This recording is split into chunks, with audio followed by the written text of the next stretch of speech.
Hello and welcome to CNN 10. It is Wednesday, November 20th, hump day. I know we may have been through a lot already, but we're going to make it through. Let's get going. We have lots to get to, and we are going to start with news out of New Zealand, where more than 40,000 people marched outside Parliament in the city of Wellington in protest. They're protesting a bill called the Treaty Principles Bill. Critics say the bill could change an agreement made in the year 1840 between British colonizers and hundreds of native Maori tribes. That treaty established that the country would be co-governed by indigenous and non-indigenous New Zealanders. The Maori are New Zealand's indigenous community, and they believe the new bill that lawmakers are proposing could diminish their rights. Outside Parliament, those opposed to the bill came together for a traditional peaceful Maori walk, waving flags and signs. Inside Parliament last week, Maori lawmakers staged a haka, a traditional chanting dance, to disrupt voting. Protests have been going on for about 10 days across the country, and they are some of the largest the country has seen in decades. Most lawmakers have said they would not vote for the new legislation, but its introduction has reignited a debate on Indigenous rights, this time with a more conservative government than the country has seen in years. We just passed the 1000th day of the war between Ukraine and Russia, which began on February 24th, 2022. That's when Russia launched a full-scale invasion of Ukraine. The grim milestone in the conflict comes just days after President Joe Biden authorized Ukraine to use US-made long-range missiles. These weapons, called ATACMS missiles, have the capacity to reach targets deep inside Russia, which is a major new escalation in the conflict. CNN takes a look back at what's transpired in the last 2.5 years. Russia's full-scale invasion of Ukraine has now lasted for over 1,000 days, and it has quite literally altered the country's landscape. While Ukraine has recaptured around half the territory Russia took in 2022, Russia still holds more than 20% of Ukraine, including many cities and towns that were shattered by Russian firepower. This map shows some of the cities that have been leveled by Russia's grinding war of attrition. And before and after images show just how destructive Russian President Vladimir Putin's campaign has been. Mariupol, a coastal city on the Azov Sea, was one of the first objectives for Russian forces looking to establish a land bridge between the occupied regions of the Donbass and the Crimean Peninsula, annexed in 2014. After a nearly 3-month siege, the city and its sprawling Azovstal steelworks fell to the Russians. Since its capture, the Russian government has tried to showcase its partial reconstruction. Ukrainian officials believe that more than 20,000 civilians died during the siege. In May last year, Russian forces claimed control of the eastern city of Bakhmut after more than 200 days of fighting. Once celebrated for its sparkling wine, stored in a massive underground complex, and its salt export, Bakhmut became synonymous with the horrific number of lives the Russians were willing to expend to capture this symbolic prize. The fighting has also turned smaller cities into abandoned ghost towns, such as Mariinka and Volchansk. Putin justified the full-scale invasion of Ukraine by saying he intended to protect the largely Russian-speaking population in the country's east. But in effect, his so-called special military operation has nearly erased many of these cities from the map. 10-second trivia. How much food do Americans waste each year? 1 billion tons, 40 to 80 million tons, 500,000 pounds, or 230 million pounds?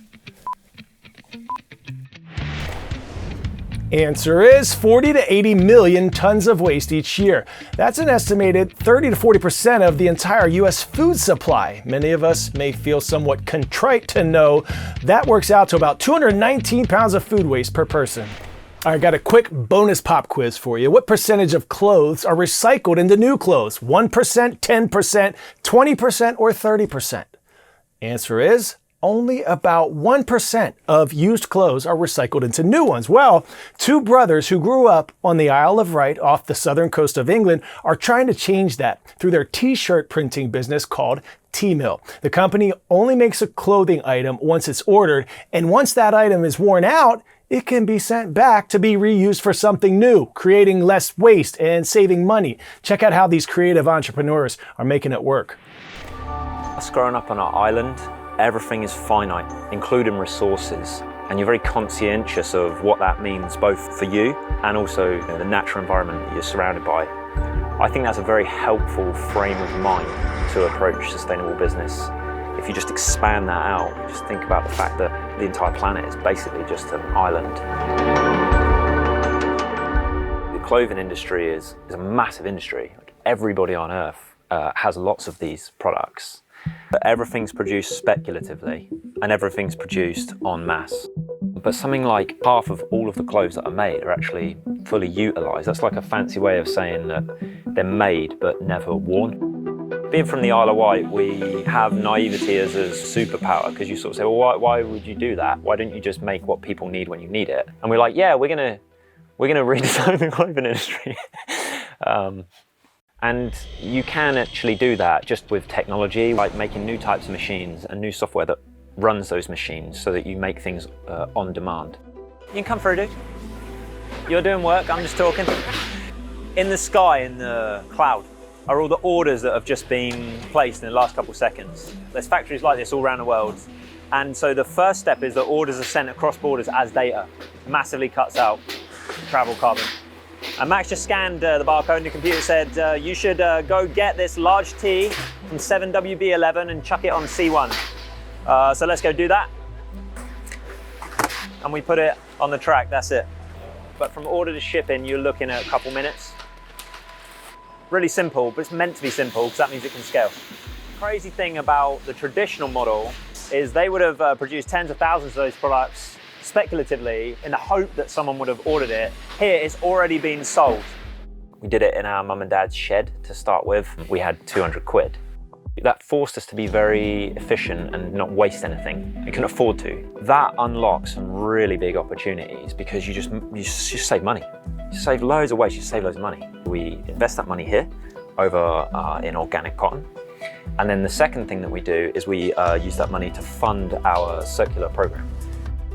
Now we have something like, I think, 10,000 brands and businesses that produce their products in this way. And now increasingly what we're doing is sharing with the industry. Because it's cheaper and because it's more efficient, you can actually get people over the line who previously perhaps wouldn't be your typical sustainable pioneers. And so that's what's exciting.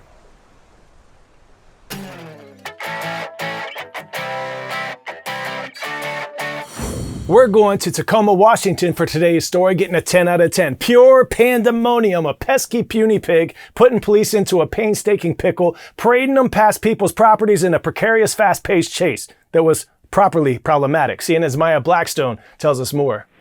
Oh, he's so sweet. Welcome to the east side. 7-3, the pig is being non-compliant.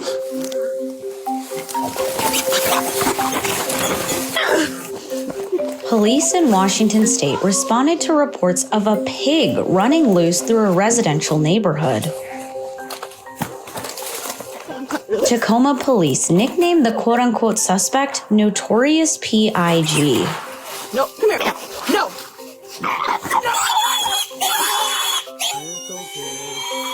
Police thanked the department's animal control unit, who helped the pig find a cozy home at a local ranch.